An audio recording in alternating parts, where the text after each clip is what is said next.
Graça e paz, igreja. Estamos aqui reunidos para mais uma EBD.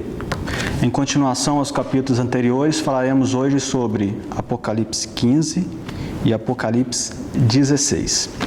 Sendo que falaremos primeiramente o Apocalipse 15 em uma aula. Depois, em uma segunda aula, o Apocalipse 16. Ok? Vamos aqui iniciar recapitulando um pouquinho da aula passada, que foi ministrada pela Thaís, do Apocalipse 14. Algo que foi dito naquela aula que é muito importante, inclusive Deus tem mostrado isso, era sobre a questão vinculada a arrependimento e a orgulho. Pecado, nós sabemos. Pecado, ele foi resolvido na cruz. Os nossos pecados foram resolvidos na cruz. Ocorre que, sem o arrependimento, não é possível você ter acesso a esse benefício da cruz. Nós sabemos que, quando Jesus ele nos convidou a negarmos a nós mesmos, ele estava falando de tudo aquilo que em nós há que viola as Sagradas Escrituras. Então, todo o nosso sentimento, toda a nossa razão que viola as Escrituras, que violam as Escrituras, elas devem ser negadas, elas devem ser rejeitadas. A vida do cristão, a vida daquele que quer servir ao Senhor, é uma vida de constante renúncia. Isso não é fácil, nós sabemos, mas é uma vida de constante renúncia. E não é renunciar a tudo, é renunciar aquilo que viola a palavra. Nós fomos chamados para uma certa liberdade em Cristo. Deus nos deu essa liberdade, Cristo nos deu essa liberdade. Contudo, aquilo que viola as Escrituras é preciso ser rejeitado. E quando nós falamos em rejeitar ou rejeitar aquilo que viola as Escrituras, nós precisamos ter em mente, obviamente, que nós precisamos conhecer as Escrituras. Nós precisamos ter um entendimento das Escrituras. E a palavra de Deus, ela te permite uma revelação assim, progressiva. Quanto mais você estuda, quanto mais você se coloca a entender os mistérios de Deus, mais você vai alcançando, mais Deus vai trabalhando na sua vida, mais você vai sendo abençoado.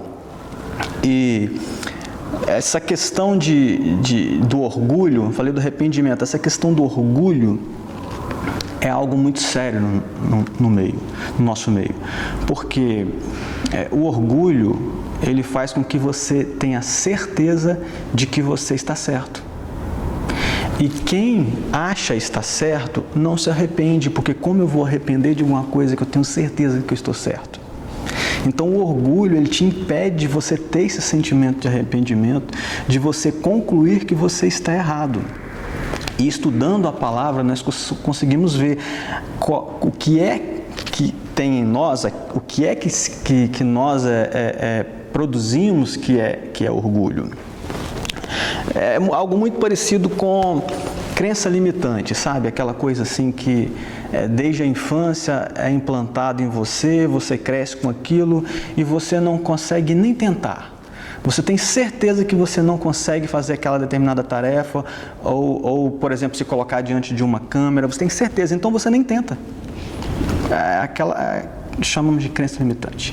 Então, eu vejo aqui na nossa igreja algo assim que eu fico muito feliz. Por exemplo, o pastor Luiz, em muitas oportunidades, é público, porque ele sempre fala nas mensagens dele, das dificuldades que ele tinha quando criança e como ele conseguiu vencer a isso. Então eram crenças ali que poderiam limitar toda a vida dele, mas ele conseguiu vencer hoje. Ele usa isso hoje para ajudar outras pessoas. Acompanhei também outras pessoas, me lembro aqui de uma que eu acompanhei de perto, que ela não conseguia sair de casa nem para comprar pão. Ela não conseguia. Contudo, ela foi trabalhando isso nela, ela teve uma experiência assim significativa com Jesus, em que Jesus começou a conversar com ela, levou ela à infância dela, mostrou coisas que desde lá causaram esses problemas, e hoje é uma pessoa que tem feito tudo, tem vivido assim de uma forma bastante diferente daquilo que era na época. Então, nós vemos que a questão do orgulho e a questão do arrependimento, ela precisa ser trabalhada no nosso meio. E para ambos os casos, nós precisamos da palavra. Seja para nos mostrar o que em nós está sendo orgulho, seja para mostrar o que em nós precisa de arrependimento. Está errado, porque o arrependimento vem de uma convicção de erro. Então, nós temos aqui um benefício, porque Deus mostrou para essa igreja o seminário Querigma. É um seminário que tem ajudado a muitas pessoas a conhecer a palavra. E não seja orgulhoso. Entenda que esse seminário tem coisa para acrescentar na sua vida, tem coisa para te mostrar, para melhorar a sua vida, para você ter uma qualidade de vida diante de Deus excepcional. Então, eu queria trazer essa recapitulação da aula passada relacionado a esse tema que foi mencionado pela Thaís. Me chamou muita atenção, porque nós precisamos trabalhar o nosso arrependimento. Apocalipse é um livro todo voltado para tentar tirar do homem arrependimento. Nós vamos ver que muitos não se arrependeram. Jesus disse, ainda fazendo uma volta à aula passada, Jesus disse assim: a candeia do corpo são os olhos, de sorte que, se os teus olhos forem bons, todo o teu corpo terá luz. Se, porém, os teus olhos forem maus, o teu corpo será tenebroso ou estará em trevas. Aí ele fala assim: se, portanto, a luz que em ti há são trevas, quão grandes serão tais trevas. Mateus 6, 22 e 23. Veja bem, queria chamar a atenção para o final desse versículo. Se, portanto, a luz que em ti há são trevas, quão grandes serão tais trevas. Deus está falando aqui da mente. Então, se você tem convicto de que você sabe o que você está fazendo, de que o que você conhece sobre a Bíblia é o que é certo, se você tem essa compreensão, então você está, essa é a sua luz, esse é o seu conhecimento, é o seu entendimento. Se isso é trevas, ou seja, se você está errado, então você está encrencado. E não conhece a verdade, não conhece a verdadeira luz, porque está nas trevas e quer permanecer em trevas, achando estar na luz. Então vem esse versículo: se, portanto, a luz que em ti há são trevas, quão grandes serão tais trevas, né? Então, cuidado com os ruídos que te impedem ou que te levam ao erro, ao engano, tá? Lembrando que sem arrependimento não há perdão de pecados. Jesus disse: se vos não arrependerdes, todos de igual modo perecereis. Está lá em Lucas 13:3. Então, arrependimento é uma condição. Pecamos, reconhecemos o pecado. Para isso nós precisamos da palavra, para reconhecer esse pecado, nos arrependemos, Jesus nos perdoa, tá? Agora vamos então entrar efetivamente em Apocalipse 15. Vamos começar aqui a falar desse tema. Apocalipse 15, ele é o retorno, ele é a retomada, ele é o recomeço do Apocalipse 11. Depois do Apocalipse 11, entra o 12, 13 e 14, que é aquilo que nós chamamos de entre parênteses. É uma explicação geral, é uma explicação angelical, como já nos disse várias vezes aqui a Denise. Então, nesse momento aqui, nós estamos retomando o Apocalipse 11. E o Apocalipse 11 é aquele que falou da última, ali encerra ali com a última trombeta. Vocês vão perceber que o último versículo do Apocalipse 11 está aqui também no começo, em Apocalipse 15:5. Vamos ver isso? E abriu no céu o templo de Deus, e a arca da sua aliança foi vista no seu templo. Algumas versões, isso aqui, algumas traduções não é templo, está escrito santuário. Isso está em Apocalipse 11:19. Em Apocalipse 15:5 está assim: e depois disto olhei, e eis que o templo do tabernáculo do testemunho se abriu no céu. Então aqui ambos os textos são idênticos, demonstrando mais uma vez uma retomada. Então os primeiros versículos aqui de Apocalipse 15, ele está fazendo um contexto meio geral, meio preparatório, meio introdutório para o derramamento das taças que vai acontecer em Apocalipse 16, tá bom? Então vamos ao Apocalipse 15:1, efetivamente. E eu vi outro grande e admirável sinal no céu: 7 anjos que tinham as 7 últimas pragas, porque nelas a ira de Deus se torna completa.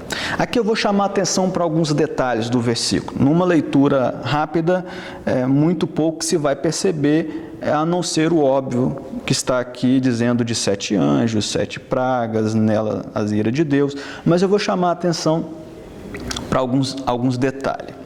Inicialmente, João relata, então, está vendo 7 anjos com as 7 últimas pragas. Eu queria chamar a atenção para você nisso aí, 7 últimas pragas. Ou seja, ele está dizendo que houve outras. Se essas são as 7 últimas, e se eu fazer uma análise assim do texto, 7 últimas pragas, eu posso entender que houve outros grupos de 7 pragas distintos. Isso me faz lembrar de quê? Os 7 selos. Isso me faz lembrar das 7 trombetas. Então agora vem as 7 taças. E o que vão fazer esses 3 grupos de 7? Vai estar completa. Essa aqui vai estar completa, a ira de Deus.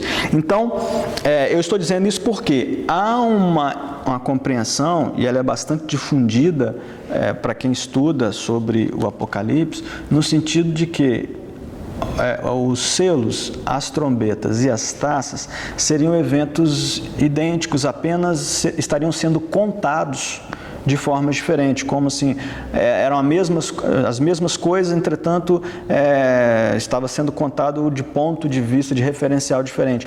Mas aqui, quando nós lemos isso, as 7 últimas pragas, fica evidente que não, eram eventos distintos, tá bom? E o que está acontecendo aqui?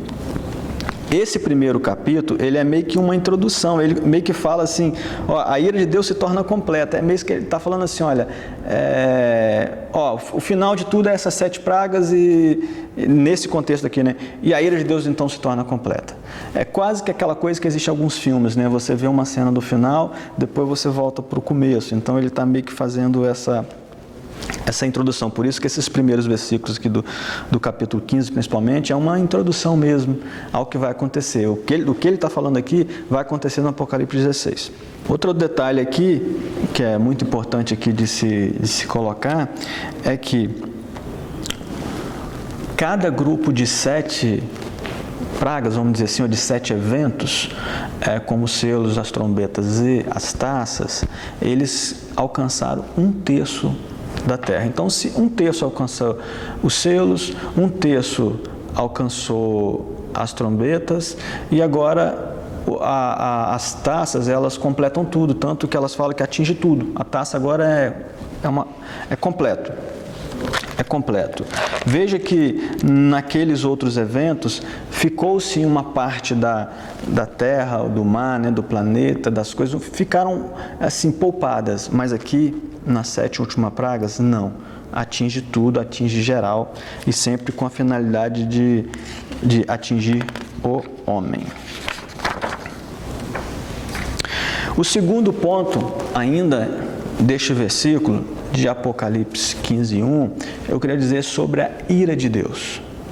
Aqui eu vou pedir aos irmãos um pouco de paciência, que eu vou ter que retomar talvez alguns versículos e alguns livros do Velho Testamento. Nós temos aqui um propósito na escola dominical de estudar apenas o Apocalipse e tentar explicar o Apocalipse apenas a partir do próprio Apocalipse, mas em algumas ocasiões nós precisamos nos remeter a outros livros para ficar um pouco mais clara essa visão disso. Então a ira de Deus parece assim, um ser mau, de repente, um ser assim que vai castigar, que não aceita perder, uma coisa assim meio estranha. E nós vamos ver que não é isso, não é isso. É comum a gente se priorizar um dos atributos de Deus em detrimento de outro. Por exemplo, às vezes a gente dá muita atenção ao amor, meio que excluindo a justiça. Ambos são atributos de Deus, amor e justiça. E os atributos de Deus, eles não são exclusivos, eles são complementares. Mas é comum a gente achar que quando tem um, não tem o outro. Então, se Deus ama, aí ele não vai fazer justiça? Não, ele faz justiça. Né? É muito comum a gente ouvir aquela frase assim, Deus é amor, mas também é fogo consumidor. Então, ele é justiça. Ele também pratica justiça. Porque se ele não praticar justiça, ele se torna um Deus injusto. E isso viola ele, viola a própria essência dele. Ele é amor, mas também é justiça. Tá? Então, o fato de Deus providenciar o plano da redenção para a humanidade não faz ser mais amor que justiça. Assim como ele punir eternamente o pecador, não justifica, não faz menos injusto do que amoroso. Então, vejam isso, os atributos de Deus, eles se complementam. Tá? Então, a ira de Deus, ela não se trata de um pacote de maldades. Isso foi até dito nas aulas passadas, eu enfatizei isso em algumas ocasiões, sobre Apocalipse é um livro de amor. Apocalipse não é um pacote de maldades. Tá? No Novo Testamento, nós encontramos, assim, na maioria das vezes, na quase totalidade de vezes, dois termos gregos para definir o que é ira. O primeiro é orge, o segundo é tumos. Eu estou falando da forma transliterada, tumos, orge e tumos, tá? E há uma diferença substancial. Eu queria explicar aqui algo assim, quando a gente fala do grego, ou puxa a língua raiz aqui para tentar dar uma aula, não, a gente não está de forma alguma querendo demonstrar conhecimento, até porque eu não tenho conhecimento do grego, eu aprendo isso lendo, ali pesquisando, não tenho, tá? Não falo grego. Então o que acontece? Nós temos que fazer isso, porque se não for assim, em determinados estudos, a gente não compreende o que o texto quer passar, a mensagem.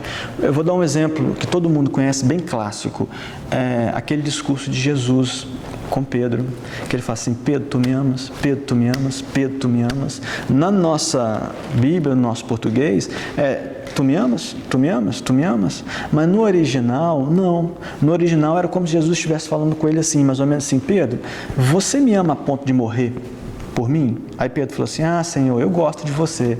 Seria algo assim, sabe? Pedro, você me ama a ponto de morrer por mim? Senhor, eu gosto de você, né? Sabe aquela coisa assim, quando a pessoa não quer falar que ama e fica usando outros argumentos, outras escapadas, outras saidinhas? E aí Jesus se rebaixa e fala assim, Pedro, você gosta de mim? Aí Pedro começa a chorar. Porque Pedro está vendo que Jesus percebeu, Pedro está vendo que ele não tem esse amor que Jesus esperava dele. Mas Jesus fala assim, Pedro, apacenta minhas ovelhas. Tudo que Jesus queria de Pedro era sinceridade. Jesus não estava cobrando que Pedro tivesse algo que ele não estava conseguindo ter, apenas que ele fosse sincero. Então, muitas vezes, o que nós precisamos é ser sinceros. Se você está com dificuldade de amar, então diga, não estou amando como deveria. Entende? Então, o que acontece? Às vezes, nós precisamos trazer o original para a gente entender. Nesse caso que eu falei para vocês, ali estava dizendo agapau, né? Jesus fala, Pedro, tu me agapau, Pedro, tu me agapau, é os dois tipos de amor. No segundo ele fala, filéu, porque Pedro estava respondendo ele só filéu. Então, estou explicando isso para vocês entenderem, porque que às vezes a gente tem que puxar o original para tentar trazer essa ideia. Então, no caso aqui, a ira orge, que tipo de ira é essa? Ira orge, né? Essa palavra orge, transliterada aqui do grego. O que ela quer dizer? É uma ira do Criador. É uma ira que somente Deus pode ter. Por quê? Porque é uma ira que demanda julgamento perfeito. Tá? Ela é baseada assim, na justiça e no perfeito conhecimento de Deus. Então, somente Deus pode, diante de uma situação, saber realmente o que está acontecendo para dar fazer um perfeito julgamento daquilo. Então, essa ira, nesse sentido, ela tem sentido assim, de julgamento. Então, não é uma raivinha. Não é algo assim, ele está irado, ele está mal. Não, é julgamento, é momento de colocar as coisas nos seus devidos lugares. Porque chega um momento que Deus precisa agir. Ele não pode ser um omisso. Chega um momento, ele vai dando oportunidade, nós vamos ver isso aqui, ele vai dando oportunidade, chega um momento que ele precisa agir, tá bom? Então, essa é o significado básico da ira orge. Ela é um julgamento, uma decisão definitiva, pondo fim a algo, ela resolve, ela chega para resolver, tá? E aqui estão alguns textos que falam dessa ira orge, eu vou ler aqui para os irmãos. Aquele que crê no Filho tem a vida eterna, mas aquele que não crê no Filho não verá a vida, mas a ira orge de Deus sobre ele permanece. João 3,36. Esse é um caso que essa ira é definitiva. Só Deus pode realmente definir que essa pessoa, aquela coisa, né, já está condenada. E esperar dos céus a seu Filho, a quem ressuscitou dentre os mortos, a saber, Jesus, que nos livra da ira futura. 1 Tessalonicenses 1,10. Então essa ira aqui é orge também, porque nos livra daquela condenação, nos livra do julgamento, daquela condenação que vai ser decisiva. Porque Deus não nos destinou para ira, orge, mas para a aquisição da salvação por nosso Senhor Jesus Cristo. 1 Tessalonicenses 5,10.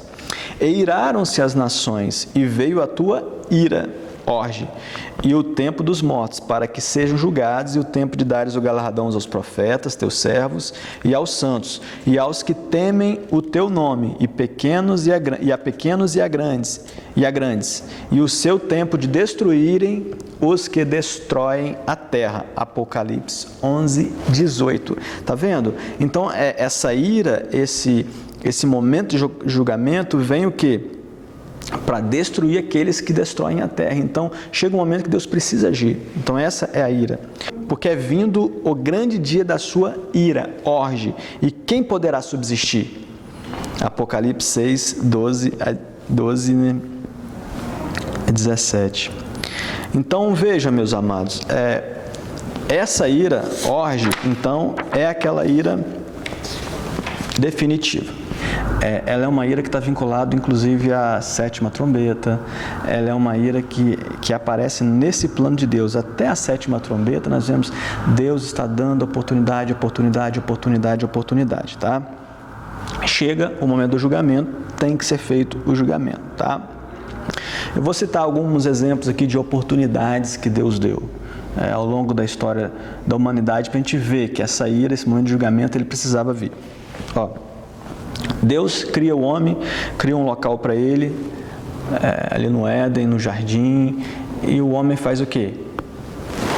Prefere seguir a vida a seu modo. Então, o que acontece? O homem cai, o homem perde a ligação dele com Deus. Deus, mais tarde, envia a lei para ser um tutor para o homem. O homem não consegue cumprir a lei. Deus envia reis, profetas, sacerdotes. Não resolveu.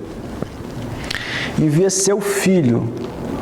Deus envia seu filho para vir aqui.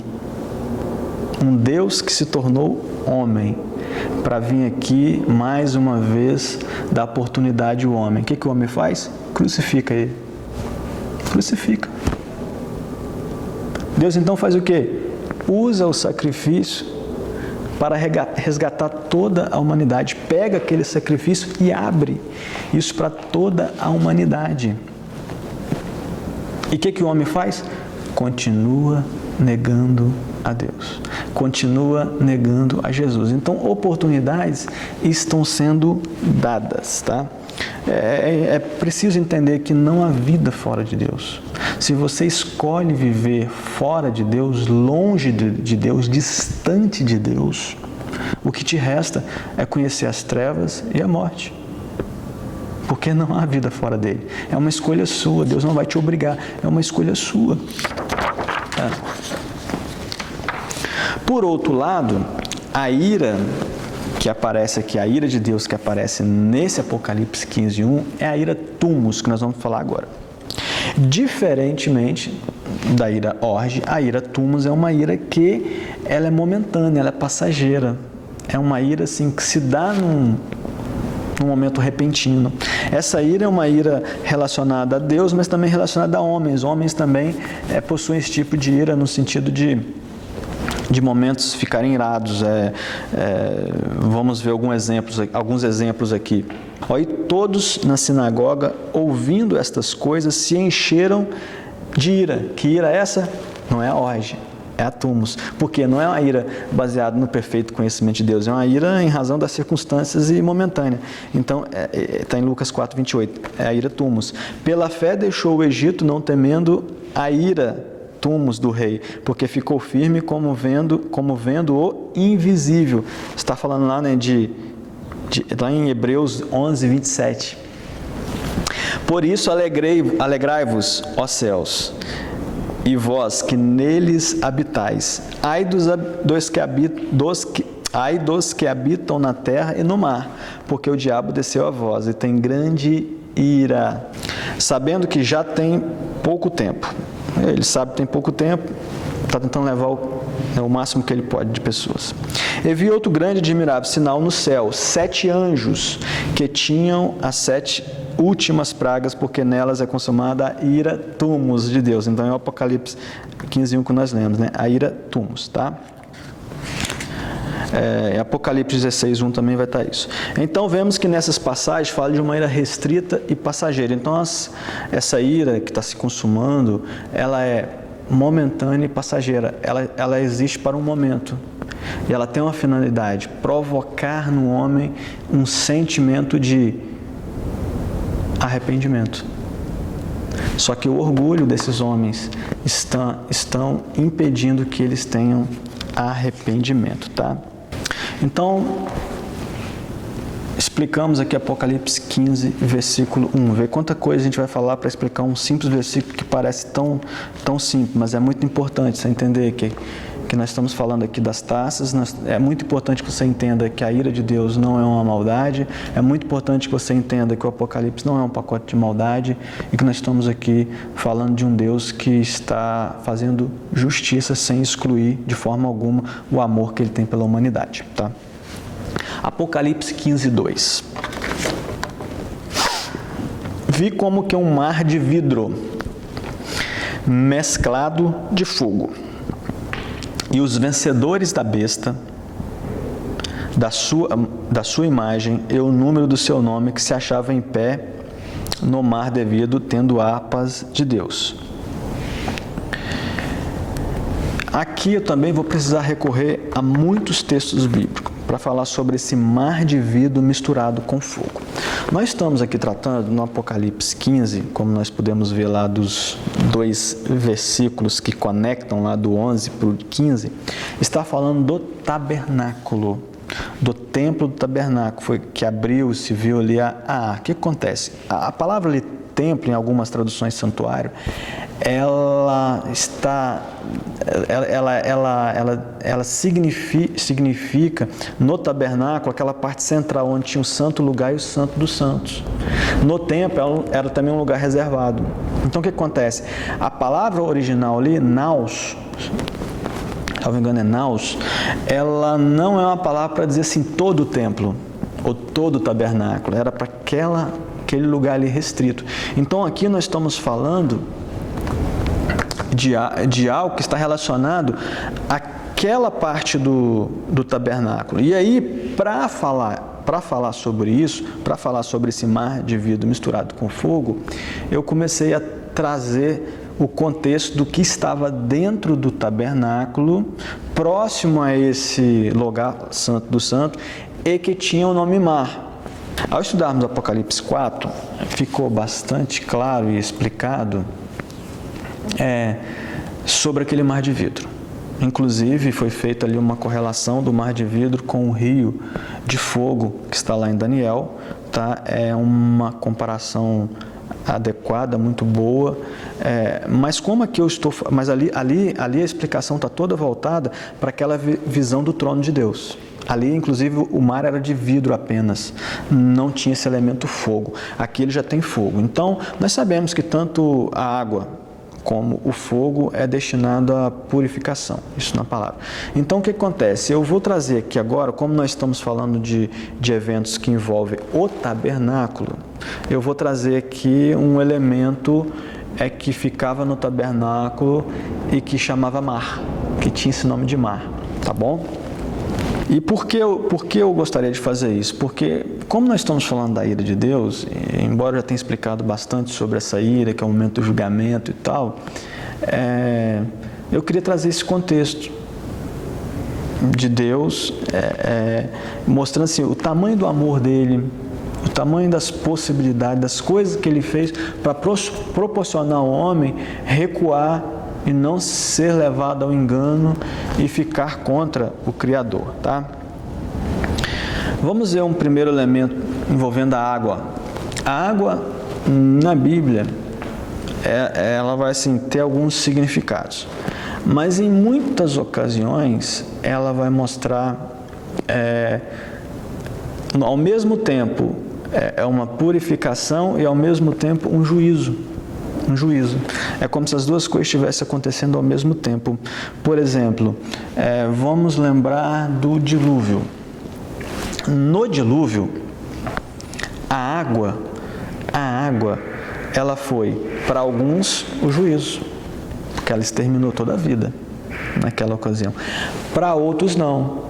Para quem deu ouvido ao que Deus falava e colocou em prática o que Deus falava, a água no dilúvio não lhe fez mal. Noé e sua família atenderam a voz de Deus, entraram na arca e escaparam do que a água provocou em toda a humanidade. Então ali a água ela tem um sentido duplo. Para toda a humanidade foi juízo, para Noé uma nova oportunidade de recomeçar. Então veja, não basta apenas saber o que tem que fazer, ou ouvir de Deus o que você tem que fazer. É preciso fazer. E muitas vezes quando você vai fazer o que Deus te orientou a fazer, muitas circunstâncias, muitas ocorrências vão tentar te impedir. E perseverar nisso é um desafio, tá? Uma outra situação, uma outra ocasião que essa água também ela vai trazer essa ideia de tanto juízo para alguns e nova oportunidade para outros, vai acontecer naquele episódio do Mar Vermelho. Ou seja, o povo sai do Egito, chega diante do Mar Vermelho, está ali aquele mar impedindo a passagem, atrás vem os egípcios. E agora, o que fazer? Então o mar se abre, os egípcios os israelitas passam e o mar se fecha sobre os egípcios. Então ali, aquelas águas ali foram para os egípcios o quê? Juízo. Mas foram para os judeus, os israelitas, o quê? Nova oportunidade. Assim como é o batismo para nós. Morre o velho homem, se inicia uma nova criatura, uma nova oportunidade. Então as águas vão, nesse contexto bíblico, muitas vezes demonstrar isso, tá? Nessa ocasião, quando termina de passar o Mar Vermelho, o que Deus mostra logo na sequência? O que Deus vai mostrar para Moisés? O tabernáculo. Deus mostra o tabernáculo para Moisés. Então, Moisés está vendo essa figura sobre a qual nós estamos falando aqui hoje. Tá? E tudo que ele fez segundo o que ele viu. Então, o tabernáculo, feito segundo o que Moisés viu, ele tinha uma grande vasilha. Vamos agora falar nessa vasilha que eu disse inicialmente que ia falar. Uma grande vasilha que ficava ali entre o Santo e o Santíssimo e o altar do sacrifício. Ela ficava no meio ali. Era uma vasilha que continha água dentro. E essa vasilha servia para quê? Para que o sacerdote, após sujar ali as mãos, os pés no sacrifício, ele passasse ali e se lavasse para poder entrar no santo e depois o sumo sacerdote no santíssimo. Ele precisava fazer isso como purificação. Então a água ali, ela estava lavando de suas mãos o sangue, aquilo que contaminou e tal, para ele entrar purificado no santo lugar e também no santíssimo lugar depois, né? Existe aqui alguns versículos que falam sobre ela. O pátio do tabernáculo somente tinha móveis de bronze e de cobre, tá? O cobre e bronze na Bíblia que eles aparecem praticamente significando a mesma coisa, tá? O altar do holocausto foi coberto de cobre, a cortina do tabernáculo era de cobre, os vasos usados para o serviço era de cobre, tá? Então, toda aquela área ali externa do tabernáculo era cobre. O cobre o bronze vai indicar na palavra assim, julgamento. Então é o julgamento, tá? Nós sabemos que aquilo tudo apontava para Jesus, todo o tabernáculo apontava para Jesus, mas aqui nós estamos trazendo essa compreensão porque, repito, a visão de João é a visão que ele estava vendo lá do santo se abrindo, então ele está naquela região ali próxima do santo, então eu estou colocando isso aqui como sendo também uma parte explicativa do mar de vidro com fogo, porque tanto a água que fica no mar como o fogo são elementos purificadores, tá? Aqui tem alguns versículos no slide 5, se possível mostrar, eu gostaria que mostrasse o slide 5, que vai ter alguns versículos aqui que diz assim: fez também a bacia de bronze, com seu suporte de bronze, dos espelhos das mulheres que se reuniam para ministrar à porta da tenda da congregação. Está em Êxodo 38:8. É o que alguns têm sido, mas haveis sido lavados, mas haveis sido santificados, mas haveis sido justificados em nome do Senhor Jesus e pelo Espírito do nosso Deus. 1 Coríntios 6:11, apontando também a natureza de Jesus nisso. Para a santificar, purificando-a com a lavagem da água pela palavra, para apresentar a si mesmo igreja gloriosa, sem mácula, sem ruga, nem coisa semelhante, mas santa e irrepreensível. Efésios 5:26 e 27. Então nós estamos vendo que esse instrumento destinado ali, essa bacia destinada à purificação, à lavagem, ela aponta muito para Jesus, porque Jesus é aquele que nos permite purificar e ter com o Pai. Sem Jesus isso não é possível. Então nós sabemos que mesmo aqueles que venceram, mesmo aqueles que estão sob o mar de vidro, eles o estão por causa de Jesus, tá? Então, na presença de Deus, nós temos duas opções. Ou nós estamos purificados e temos acesso a essa presença, ou nós não estamos purificados e vamos conhecer a morte. Porque na presença de Deus não tem como estar se não estiver purificado, tá? Davi, no Salmo 15, ele diz assim: quem, Senhor, habitará no seu tabernáculo? Quem há de morar no seu monte santo? A resposta de Davi à sua própria pergunta foi: o que vive com a integridade e pratica a justiça e de coração fala a verdade. A entrada na presença de Deus exige, né, essa pureza que Jesus conquistou para nós com o seu sacrifício, tá? Existe um texto aqui também em Salmo 114 que me chamou muita atenção, que diz assim: quando saiu Israel do Egito e a casa de Jacó do meio de um povo de língua estranha, Judá se tornou o seu santuário e Israel o seu domínio. O mar viu isso e fugiu, o Jordão tornou atrás. E interessante que a palavra, o significado de Judá é louvor. Então é interessante isso. Nós tivemos uma aula recente agora sobre vida de louvor. Tem algumas coisas que se encaixam com a aula. Lembra, amados, que assim, no dilúvio foi a primeira exterminação da humanidade, o juízo foi com água, mas Deus promete que no final será com fogo. Então nós vemos, fica muito claro que esses elementos assim, de água e fogo, eles são elementos purificadores, né? Elementos do juízo. O juízo de Deus é uma purificação, é a solução do problema, vamos dizer assim. Tá? E associado a esse elemento, nós não podemos deixar de citar aqui, realmente está o rio de fogo descrito em Daniel 7:10, que também mistura água e fogo, né? Mas esse foi um tema que já foi bastante explicado na aula passada, tá? A segunda parte desse, nós falamos aqui do mar de vidro, então, essa é a questão relacionada ao mar de vidro. Eu trouxe essa ideia da pia de bronze, que é chamada mar, para trazer essa ideia de purificação, né? Porque quem estava sobre esse mar de vidro eram os vencedores. E os vencedores foram aqueles que foram purificados, e aqueles que passaram pela água e pelo fogo, né? Então, eu estava trazendo essa ideia porque para você chegar até o Santo dos Santos, os sacerdotes precisavam passar por essa pia e se purificar. Então, nós vemos aqui que para se chegar ali aonde João estava tendo essa visão, para chegar naquele ambiente que ele estava ali, precisava passar por onde? Ali tinha esse mar, na frente dele tinha esse mar de vidro e fogo, né? Então, sobre eles estavam os que venceram, né? Então, é a segunda parte do versículo. Nós vamos falar agora ainda sobre Apocalipse 15:2. A segunda parte do versículo vai falar sobre os vencedores da besta, sua imagem e o número do seu nome, que achavam em pé no mar de vidro, tendo harpas de Deus, tá? Nós vemos aqui quatro personagens aqui nessa parte do versículo.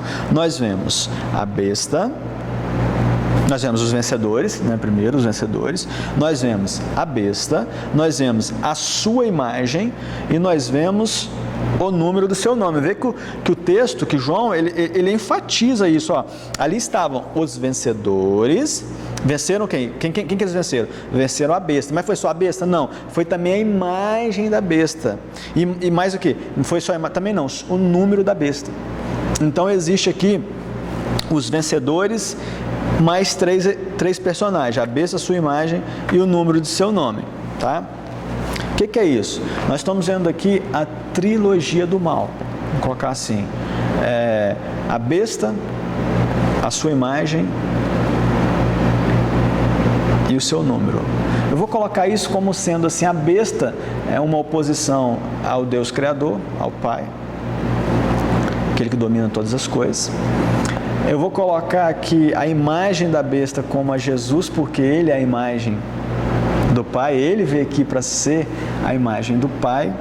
E aqui o número do seu nome eu vou colocar como o Espírito Santo, porque em Apocalipse o Espírito Santo está sempre aparecendo relacionado a um número, né?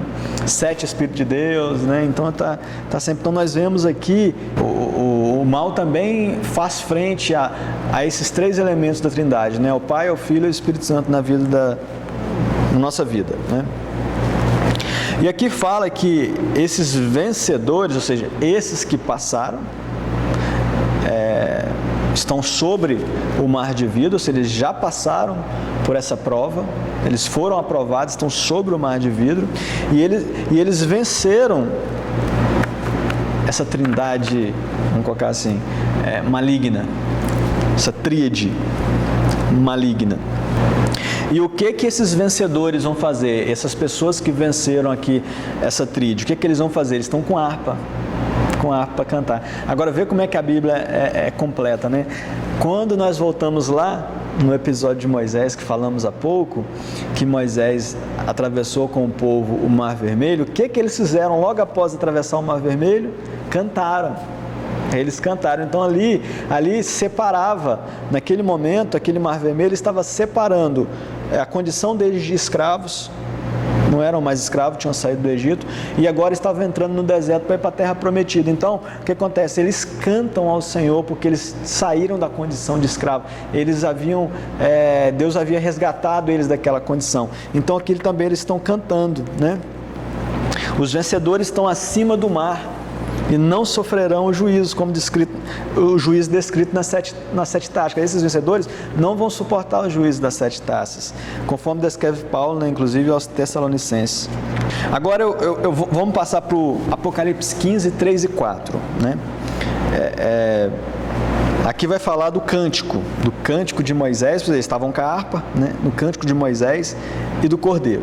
E aí João enfatizou uma parte desse cântico, não colocou ele todo, mas ele colocou uma parte, e ele coloca assim, vamos ler o versículo, né? E cantavam o cântico de Moisés, servo de Deus, e o cântico do Cordeiro, dizendo: grandes e maravilhosas são as tuas obras, Senhor Deus Todo-Poderoso, justos e verdadeiros são os teus caminhos, ó Rei dos santos. Quem te não temerá, ó Senhor, e não magnificará o teu nome? Porque tu és santo, por isso todas as nações virão e se prostrarão diante de ti, porque os teus juízos são manifestos, no Apocalipse 15, 3 e 4. Olha bem, o cântico aqui, que eles estão cantando e que foi enfatizado por João, diz assim, vou separar alguns textos aqui: grandes e maravilhosas são as tuas obras, Senhor Deus Todo-Poderoso. Então aqui essas obras aqui, grandes e maravilhosas são as tuas obras, né, relacionadas aqui à criação e tal, está fazendo uma ilusão a quem? Ao Deus Todo-Poderoso, ao Pai. Olha como as partes que João aqui enfatizou vão trazer assim, glorificação, vão trazer assim, louvor à Trindade. Então nessa primeira parte do cântico está relacionado o quê? Ao Pai. Justo e verdadeiro são os teus caminhos. Quem é o caminho? O Criador nós sabemos, o Pai, o Deus Todo-Poderoso. Quem é o caminho agora? A segunda parte do versículo, do cântico. Quem é o caminho? Jesus. Sabemos que é Jesus, né? Então, inclusive enfatiza na sequência, fala assim: justos e verdadeiros são os teus caminhos, ó Rei dos santos. Quem te não temerá, ó Senhor? E não magnificará o teu nome. Então aqui já está falando de nome, está falando de caminho, de nome, está falando de quem? Jesus. Aqui já a ênfase na segunda parte do cântico é a adoração a Jesus.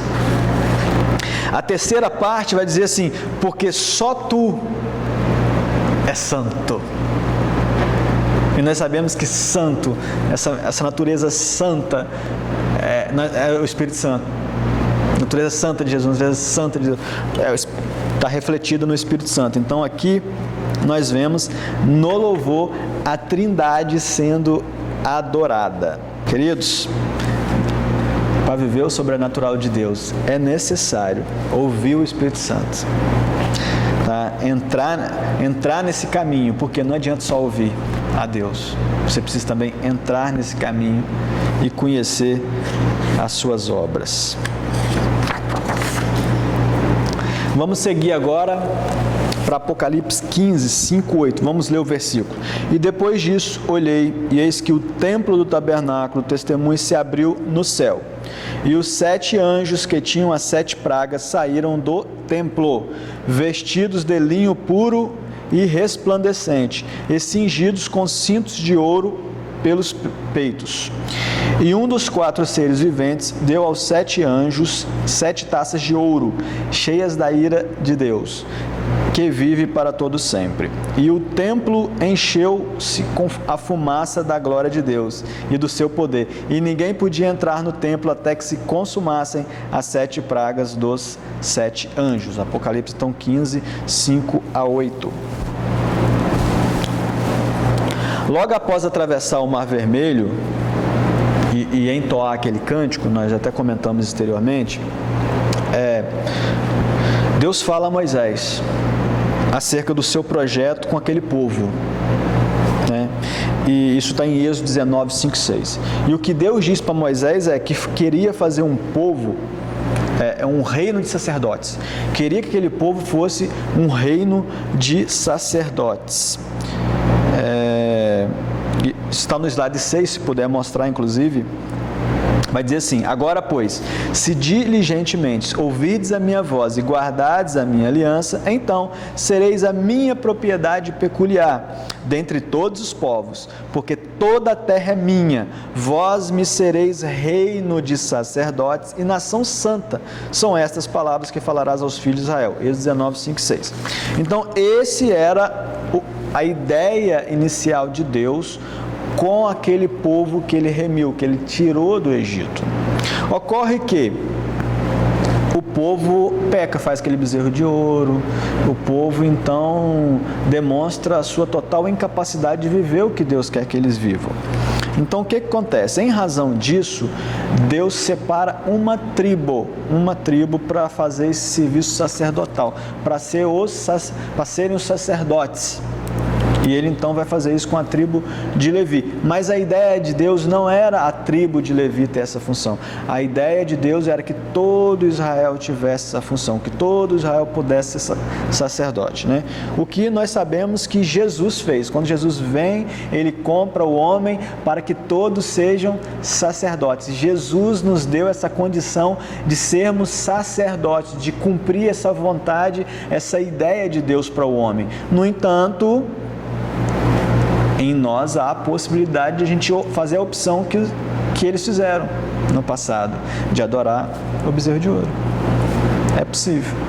Então Jesus deixa isso um pouco bastante claro quando ele fala em Apocalipse 1:6, 5:9, que está no slide, não sei se está ainda na tela, né? João, as 7 igrejas que se encontram na Ásia, graça e paz a vós outros da parte daquele que era e que há de vir, da parte dos 7 espíritos que se acham diante do trono e da parte de Jesus Cristo, a fiel testemunha, o primogênito dos mortos e o soberano dos reis da terra, aquele que nos ama e pelo seu sangue nos libertou dos nossos pecados e nos constituiu reino ou rei e sacerdotes para o seu Deus e Pai. A ele a glória e o domínio pelos séculos dos séculos. Também em Apocalipse 5, 9 e 10 está: E entoava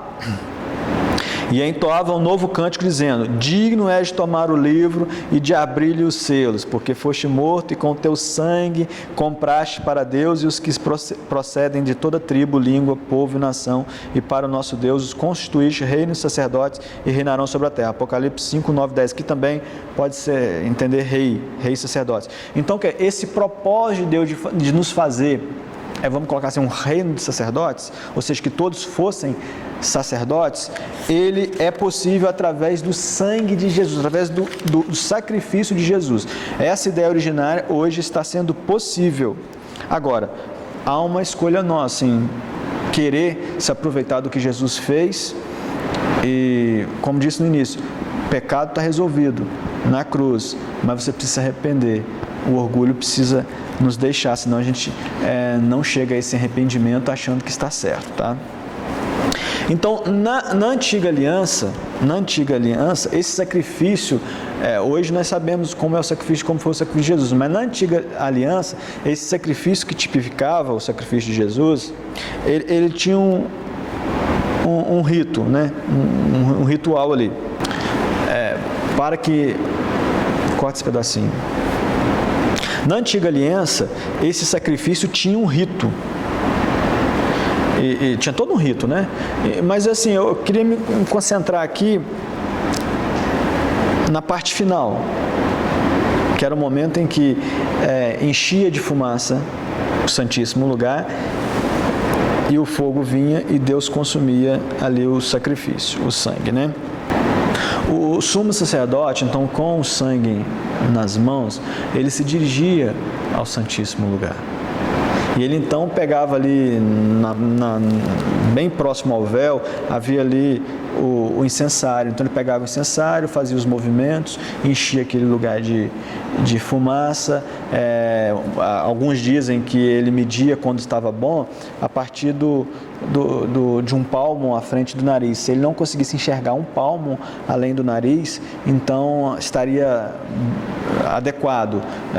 Poderia ser até daí surgiu aquela expressão, né? A pessoa não enxerga um palmo além do nariz, né? Então o que acontece? Não há muita explicação no Velho Testamento sobre o que está acontecendo com essa fumaça, sobre o que está acontecendo ali, como seria o que aconteceria ali naquele ambiente. Nós sabemos que depois ia vir com fogo e ia consumir o sacrifício, ou o sacerdote, o sumo sacerdote, se ele tivesse impuro.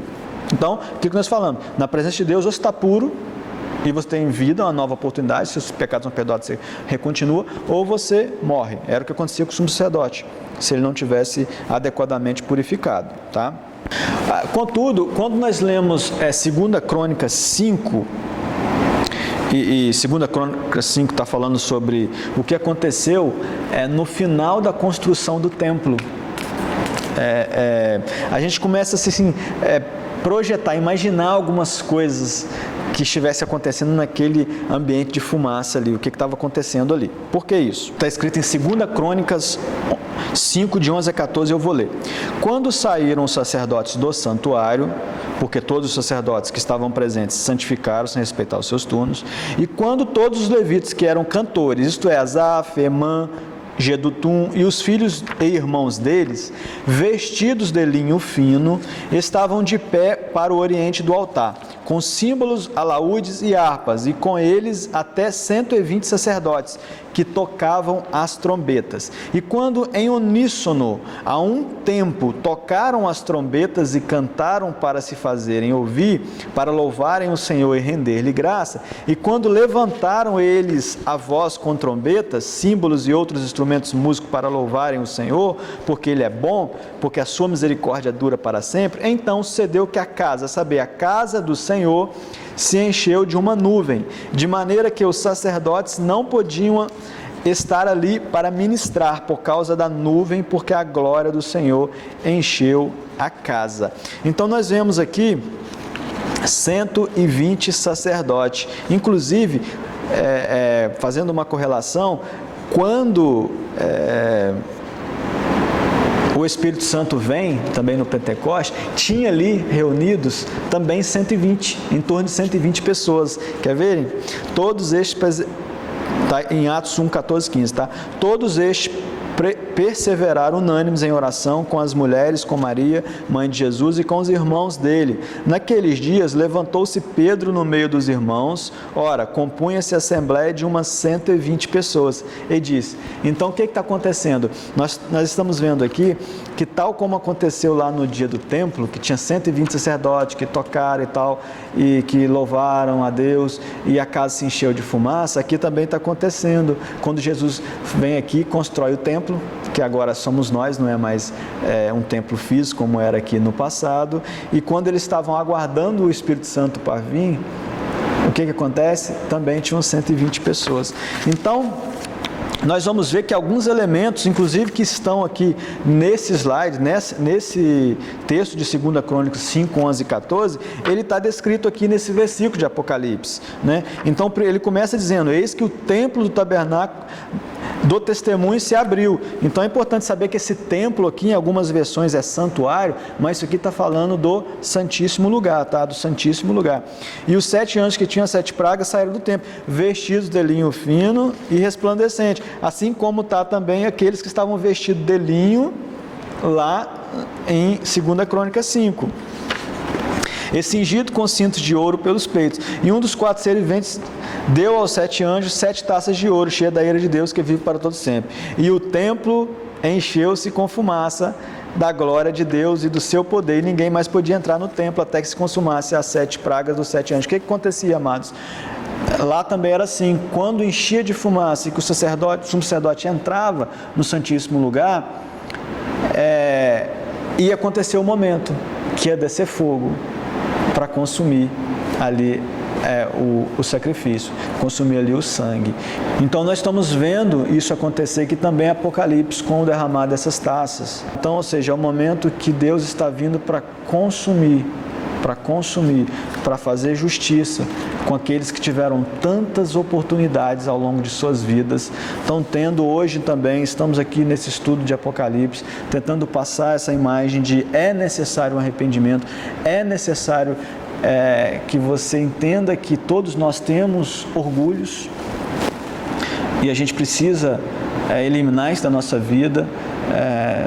É importante que você entenda que a palavra, ela é como um espelho, então ela vai apontando em nós o que está errado, porque na medida que nós olhamos para ela, nós conseguimos ver o que em nós deve ser alterado, e isso é preciso que seja alterado.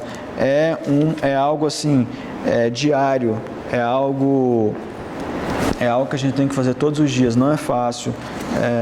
Ontem eu era uma pessoa, hoje eu sou outra, amanhã eu serei outra diferente. Então todos os dias nós precisamos renovar a nossa mente, como Paulo nos ensinava.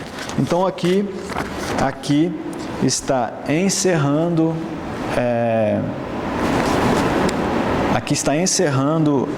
esse capítulo 15, que eu disse, é meio que uma introdução ao 16, que vai falar sobre os flagelos, sobre as pragas. Então nós vamos encerrar aqui, vamos fazer um vídeo diferente sobre o capítulo 16. Eu queria orar, nesse momento, encerrando essa aula. Senhor, obrigado mais uma vez por o Senhor estar aqui conosco, por o Senhor que é aquele que abre a nossa mente, que nos faz entender onde estão as nossas falhas. Ó Deus, é o Teu Espírito Santo que convence o homem. Não temos aqui nenhuma pretensão, Pai, de convencer, mas te suplicamos que o Teu Espírito possa, em cada um que está ouvindo essa aula, ver nele, ver em si o que precisa ser melhorado, ó Deus. Sabemos que isso é para a glória do Senhor e isso se reflete em benefício para nós. Te pedimos, fica conosco, nos guarde também nesse dia, nos guarde, Senhor, nossa mente, os nossos corações, de todos que aqui nos ouvem, em nome de Jesus. Amém? Então, quem quiser continuar assistindo essa aula, ela vai estar no segundo vídeo.